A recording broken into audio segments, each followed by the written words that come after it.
Your thoughts create the future.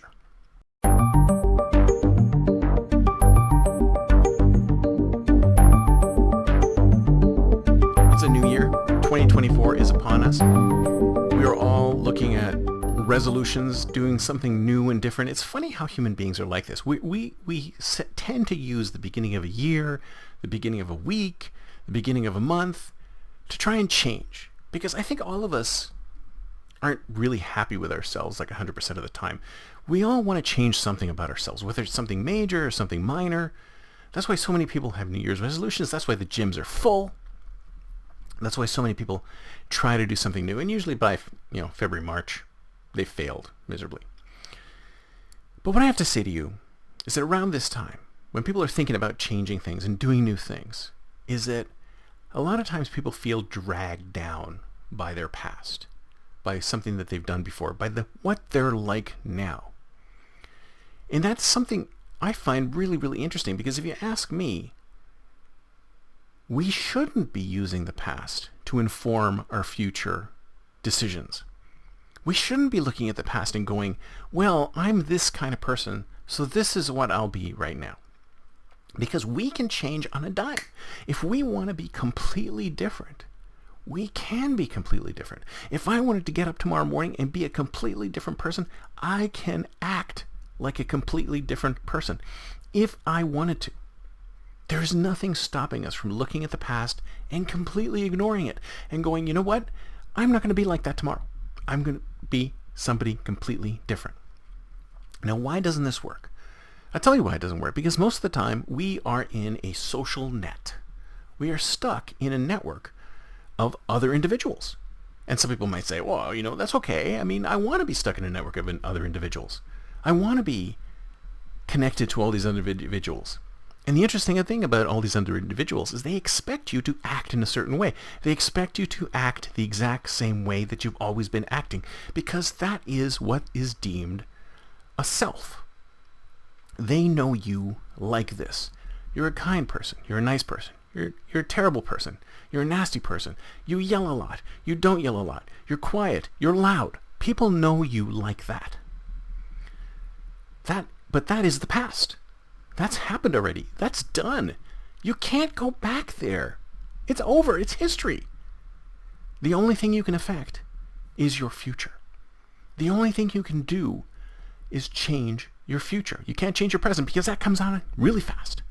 Your future, you can change though.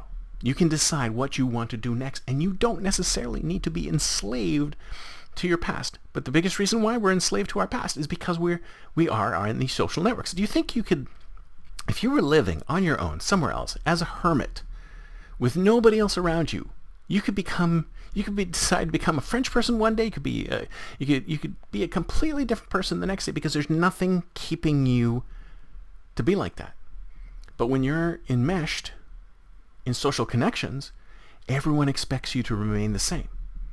And that is one of the major reasons why we don't change, because we're enmeshed in these social connections.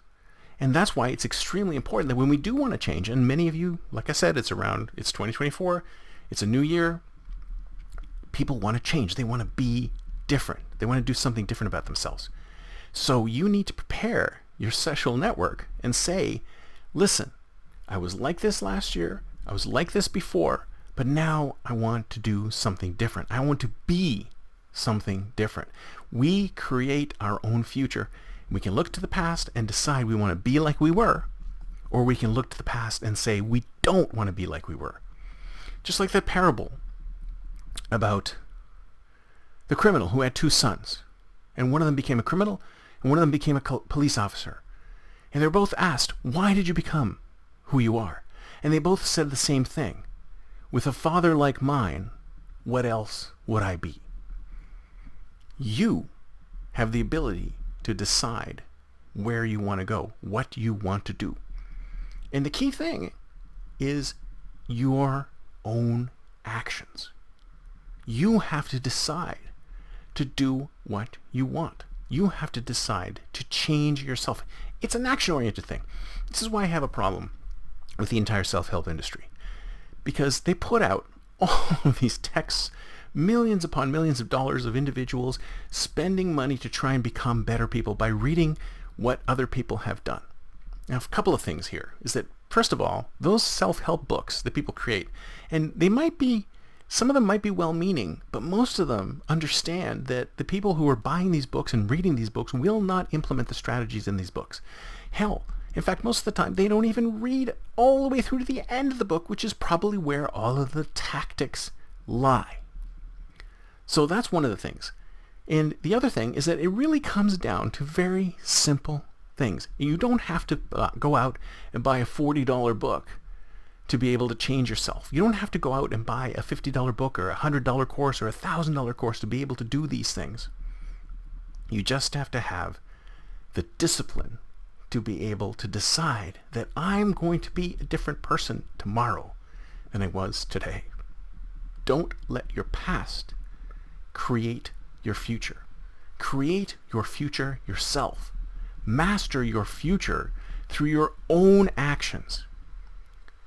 And sometimes, sure, we need help to do these things. We need systems around us. We need goals around us. We need to be able to have something to look forward to. But like I said earlier, you create the future you want to have. And I think it's incredibly important for us to create our future, because some people don't even think about their futures at all. They just go, I'm just going to continue doing what I'm doing, and I'm still going to be the same I am, or maybe I'll make a small change. We need to control our futures. We need to take action to decide what kind of person we want to be. Because like I said, we don't necessarily need to be who we were yesterday. And today, you don't necessarily need to be the same person tomorrow as you are today. That is a decision that you can make. And like I said, if you make a decision to change yourself to be a different kind of person, you will run up against opposition, because people like seeing people the way they were, because they know what they're like. As long as you can prepare them that a change is coming, then there'll be less pain and suffering.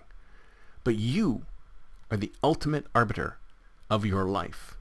And if you want to change, you need to take the actions to change. There, I just saved you thousands of dollars in a course or your latest self-help book. You need to take the actions to change, and you need to change.